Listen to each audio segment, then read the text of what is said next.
Bismillahirrahmanirrahim. Assalamualaikum warahmatullahi wabarakatuh. Anu arifu nafsi ismi Desi Haryanti Harahap Rokmut Tasjil Wahid Tis'a Wahid Arba Siprun Isnani Siprun Wahid Wahid Siprun wa ana min qismu ta'limul lughatil arabiyah Fasul Jim. Baiklah, perkenalkan nama saya Desi Haryanti Harahap dengan NIM 1914020110, yang mana pembuatan video ini ialah untuk menjawab pertanyaan ujian semester pada mata kuliah Ta'wim Ta'lim Lughah Al-Arabiyah, yang mana soal pertama yaitu tentang definisi pengukuran, penilaian, dan tes serta hubungan antara masing-masing definisi tersebut. Yang pertama, pengukuran. Pengukuran atau al-qiyas adalah suatu tindakan membandingkan sesuatu dengan ukuran tertentu untuk menentukan sejumlah atau kualitas dari sesuatu. Yang kedua, at-ta'yim atau penilaian adalah penafsiran terhadap hasil pengukuran atau pemberian nilai dengan standar tertentu. Tes adalah alat ukur untuk mengetahui kemampuan peserta didik. Yang mana jika dihubungkan antara ketiganya ini adalah sangat berkaitan. Seperti contohnya dengan mengukur atau mengetahui kemampuan siswa sampai mana atau tujuan pembelajaran sampai atau tidaknya kepada peserta didik, kita mengetahui terlebih dahulu prosedur pengukur. Bagaimana prosedur pengukuran, bagaimana alat ukur, dan nanti kita akan membutuhkan penilaian. Seperti contohnya diadakan tes seperti pilihan ganda. Dalam 100 soal yang diajukan, si Ahmad hanya dapat menjawab soal 80. Dari tes ini berarti ada penilaian yaitu berbentuk skor 80, yang mana bisa dikatakan atau kita tafsirkan kalau si Ahmad ini termasuk murid yang pintar. Misalnya ini dalam kelas 2 sanawiyah. Soal yang kedua yaitu tujuan dan sasaran atau objek serta prinsip-prinsip dalam pelaksanaan evaluasi. Menurut pemahaman saya, tujuan evaluasi ada dua, yaitu tujuan umum dan tujuan khusus. Yang mana tujuan umum yaitu yang pertama sebagai alat untuk mengetahui keberhasilan siswa dalam mencapai tujuan pembelajaran. Contoh, tujuan pembelajaran maharoh qiraah di kelas 3 sanawiyah.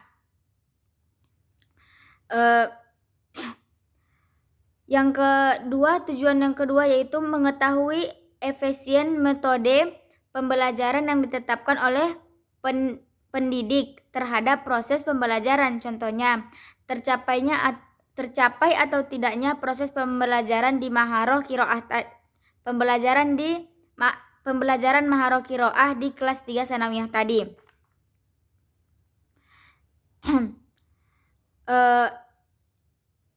Yang selanjutnya yaitu tujuan khusus.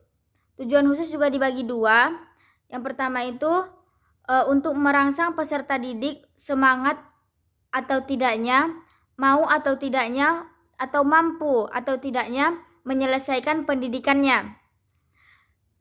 Yang kedua, mengetahui faktor penyebab keberhasilan atau tidaknya sebuah evaluasi tersebut. Misalnya di kelas 3 sanawiyah itu sedang mengadakan pembelajaran maharoh qiraah, yang mana seorang pendidik ini akan mentes atau mengevaluasi apakah murid-muridnya ini sudah bisa belajar maharoh qiraah atau sudah sampaikah tujuan dari pembelajaran tersebut. Jadi si pendidik ini menyuruh peserta didik untuk membaca materi hari ini. Dapatkah semua membaca bacaan tersebut jika tidak menggunakan harokat. Mungkin begitu. Dan yang nomor 3 yaitu apakah yang dimaksud dengan tes bahasa? Jelaskan hakikat dan apakah sasaran dari tes bahasa Arab. Baik, yang saya pahami di sini, pengertian tes bahasa adalah suatu alat atau prosedur yang digunakan dalam melakukan penilaian dan evaluasi terhadap kemampuan berbahasa. Dengan komunikatif, bagaimana seorang peserta didik ini memasukkan bahasa ke dalam kehidupannya sehari-hari.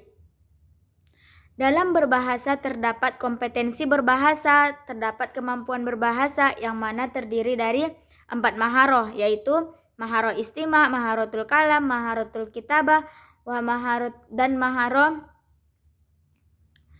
istima, maharotul kitabah, maharotul kalam, maharotul qiraah. Dan komponen berbahasa itu ada 3, yaitu qawaid, yaitu terdiri dari nahwu shorof, ilmu aswat atau bunyi bahasa, dan mufradat.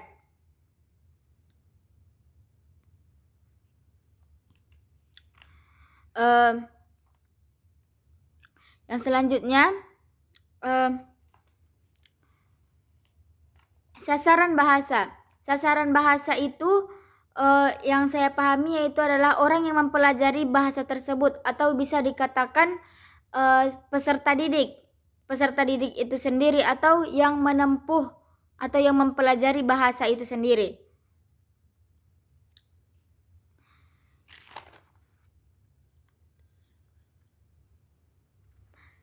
Baik, yang keempat yaitu pendekatan terhadap bahasa. Yang pertama, kita harus memahami dahulu apa yang dimaksud dengan pendekatan. Kalimat pendekatan terhadap bahasa yaitu adalah proses pembelajaran dan pendekatan terhadap bahasa menentukan pendekatan terhadap penyelenggaranya. Tesnya pendekatan bahasa adalah asumsi terhadap bahasa. Biasanya asumsi ini ialah suatu teori yang tidak perlu diuji lagi kebenarannya, karena kebanyakan orang sudah mengetahui atau sudah percaya dengan hal ini begitu. Pendekatan dibagi menjadi 5, yaitu pendekatan tradisional. Pendekatan tradisional yaitu pandangan pendidik serta subjek dan subjektifnya. Pendekatan khusus untuk menguji kemampuan satu kemampuan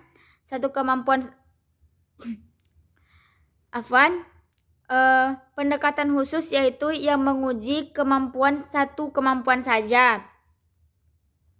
Yang ketiga itu adalah integratif, yang melaksanakan teks bahasa untuk menguji dengan beberapa tes bahasa atau komponen-komponen bahasa yang lainnya, seperti dia maharoh kitabah, maharoh istima, maharoh kalam, sama maharoh qiraah. Yang keempat yaitu pendekatan pragmatis, yang mana pendekatan pragmatis ini adalah antara tes bahasa dengan kehidupan sehari-hari. Contoh, terjadinya tanya jawab antara peserta didik dengan pendidik, atau wawancara yang terjadi antara mereka. Yang kelima yaitu pendekatan komunikatif, yang mana pendekatan komunikatif itu ialah proses dua kegiatan yang dilakukan secara bersamaan, seperti seorang pendidik atau di kelas 3 sanawiyah sedang mempelajari maharoh qiraah, yang mana secara maharoh qiraah gurunya itu melakukan seperti dia melakukan menggunakan audio, model pembelajarannya menggunakan audio. Nah, yang mana di situ nanti setelah peserta didik mendengarkan penjelasan dari audio, nah si pendidik ini menyuruh atau peserta didik disuruh satu-satu untuk melakukan percakapan ulang kembali ke depan. Nah, di dalam kegiatan ini maka sudah bisa dikatakan pendekatan komunikatif, yang mana sudah ada di dalamnya maharoh qiraah dan maharoh kalam.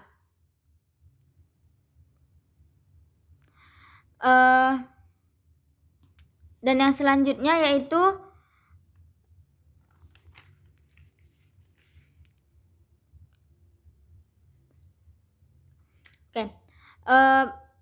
yang selanjutnya adalah kegiatan yang dilakukan secara bersamaan, penyusunan tes bahasa.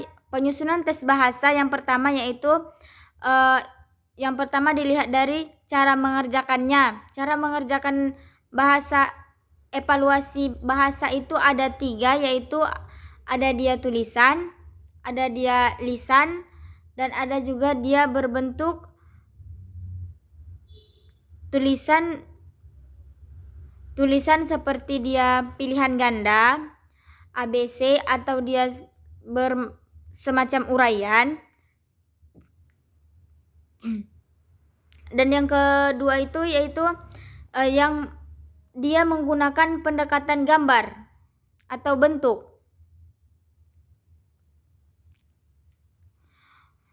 Yang kedua itu jenis tes bahasa berdasarkan penyusunannya. Ada 2, yaitu tes standar dan tes buatan guru.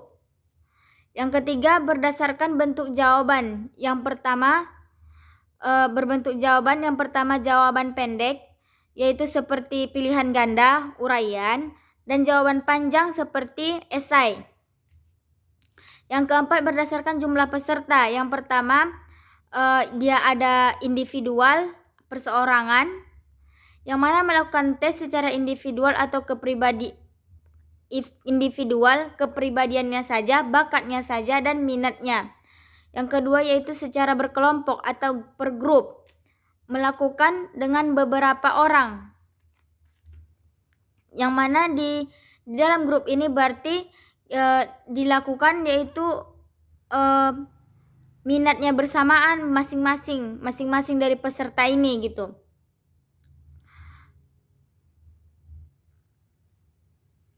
Yang ketiga berdasarkan objek bahasa yang dinilai pertama kali yaitu tes kompetensi bahasa, yaitu mencangkup ilmu qawaid, ilmu aswad, mufrodat atau kosakata. Yang kedua tes kemampuan berdasarkan 4 maharoh, yaitu seperti maharoh kitabah, maharoh kalam, maharoh istima, maharoh qiraah. Mungkin sekian jawaban dari saya. Bila ada kata atau pemahaman yang keliru, saya mohon maaf. Walahir minni, wassalamualaikum warahmatullahi wabarakatuh.